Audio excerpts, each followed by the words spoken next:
Hello. So now we're going to do this example. We want to factor this one, okay?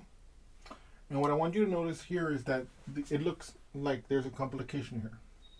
As you know, we're doing this special case where the polynomial is supposed to kind of like look like a quadratic in some way, okay? If you look at this one, we're kind of like at a loss. If I were to take x cubed and I square it, I would get x cubed times x cubed, which would give me x to the 6th power, not x to the 5th power. So something's wrong here if we want to look at it as like a quadratic. Also, there's this x here. Is there something wrong with this example? And the answer is no. In the previous examples we looked at in this section, they've already had they don't have a factor in each of the terms that can be factored out ahead of time. In this case we do. For one thing, we can factor out an x from each of the terms, and also each of these terms can be divided by -5. So what I'm going to do is I'm going to factor out a -5x from each of these. Okay. I'm going to use a bracket instead of a parenthesis just because it'll help it look better. So I ask myself, what times -5x gives me -5x to the 5th? X to the 4th power. If you multiply -5x times x to the 4th power, you will get -5x to the 5th, right? What times -5x gives me 65x cubed?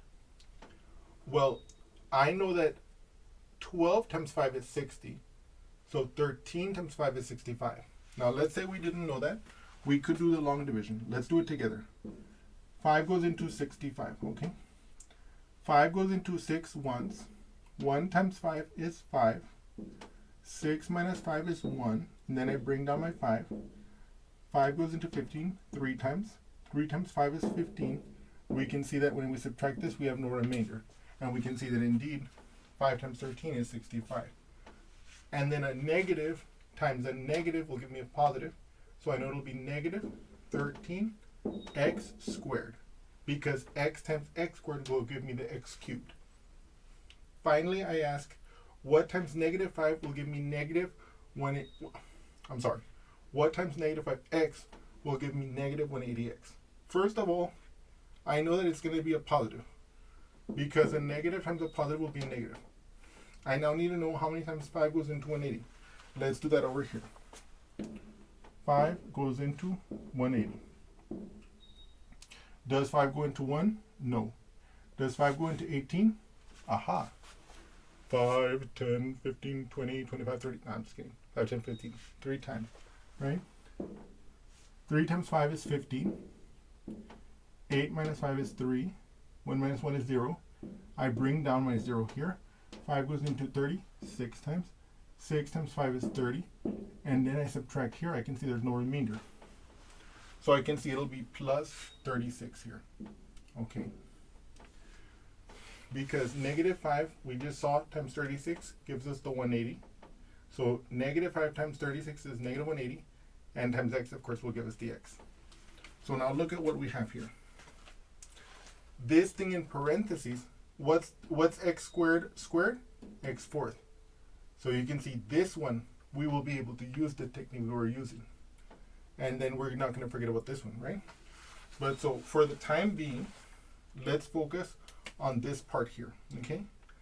I'm going to let t be x squared. That means that my t squared is going to be x to the 4th. So I can write this down as, now here I don't want you, well, let me just do it like this and you'll see what I'm talking about. So -5x times, okay, I'm going to write it in this variable, t squared minus 13t plus 36. So now the question becomes, what two numbers, if they exist, multiply to give positive 36 and add to give negative 13? So let's make a list of the multiples, of the factors of 36.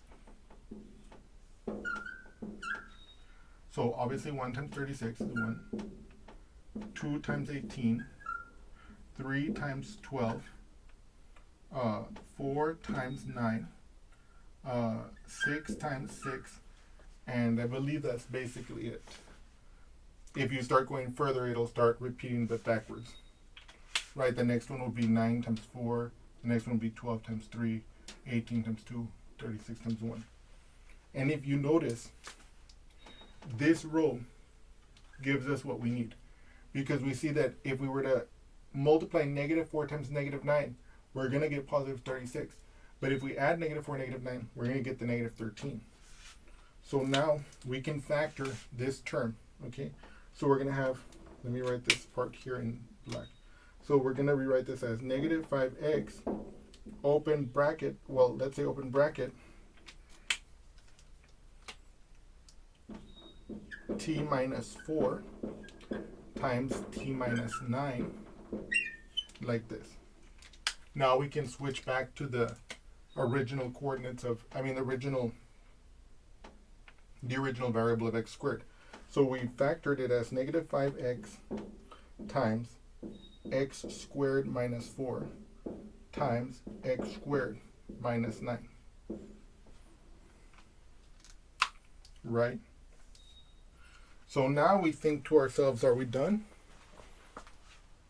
And I think by now you guys can see what happened here. I'm going to let you guys think about it a moment. Is there an important fact we need to think about to finish this problem? Yes. Now I'm going to write it for you. It's the difference of squares. If we have something like x squared minus a squared, that can always be factored as x plus a times x minus a. In this case, look at this. X squared minus 4, that's a difference of squares because 4 is 2 squared. X squared minus 9, again a difference of squared because 9 is 3 squared. So I can finally rewrite this as negative 5x times x plus 2 times x minus 2 times x plus 3 times x minus 3. And so I can see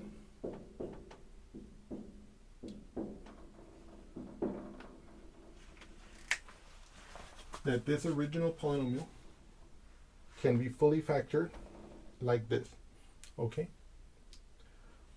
Moreover, we can see that we have 5, like if we were looking at this as an equation, if we were to set this equal to 0 and we were going to solve that as an equation, then from this factorization we can see that we would have 5 distinct roots. Positive 3, negative 3, positive 2, negative 2, and 0. Okay?